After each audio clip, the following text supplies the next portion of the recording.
একটি card introduce করতে চাই, যেটার নাম আমরা দিয়েছি ফ্যামিলি কার্ড। বাই নাও আপনারা শুনেছেন।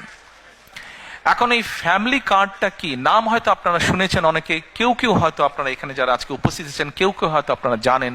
আচ্ছা, ফ্যামিলি কার্ড দিয়ে কি হবে না হবে, এই ফ্যামিলি কার্ডটা কেন ইন্ট্রোডিউস করতে চাই, কি এটার লক্ষ্য উদ্দেশ্য সংক্ষেপে আপনাদের সামনে আমি তুলে ধরতে চাই। এবং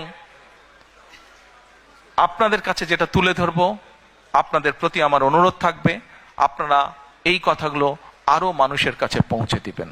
আসুন এবার ফ্যামিলি কার্ডটি কি আমরা সংক্ষেপে বিবেচনা করি, দেখি আমরা।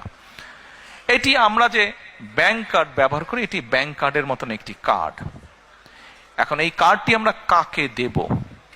এই কার্ডটি আমরা দেব বাংলাদেশে এই মুহূর্তে অ্যাভেলেবল যত ডাটা আছে, সেই ডাটার ভিত্তিতে আমরা দেখেছি বাংলাদেশে 4 কোটি পরিবার আছে। সেটি আমার পরিবার, আপনার পরিবার, একজন কৃষকের পরিবার, একজন ইমামের মসজিদের ইমাম সাহেবের পরিবার, একজন প্রাইমারি স্কুল শিক্ষকের পরিবার, একজন ক্ষুদ্র মুদির দোকানদার, একজন রিক্সা চালক, ভ্যান চালক, যেভাবেই আপনি ধরেন বাংলাদেশে 4 কোটি পরিবার আছে। আমরা প্রথমে এই কার্ডটি দেওয়া শুরু করব গ্রাম থেকে, যারা মোর ডিজার্ভ করে।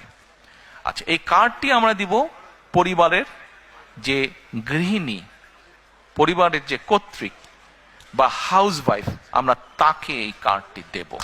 আচ্ছা, আস্তে তালি পরে তালিয়া পরে কার্ডটি আমরা তাকে দেব।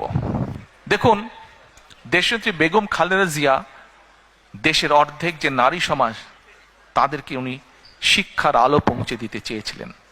বহুলাংশে আলহামদুলিল্লাহ আমরা সফল হয়েছি। আজকে যদি আমরা স্কুল কলেজগুলো দেখি, আমরা দেখি যে ক্ষেত্র বিশেষে ছেলেদের থেকে মেয়েদের এনরোলমেন্ট অনেক বেশি।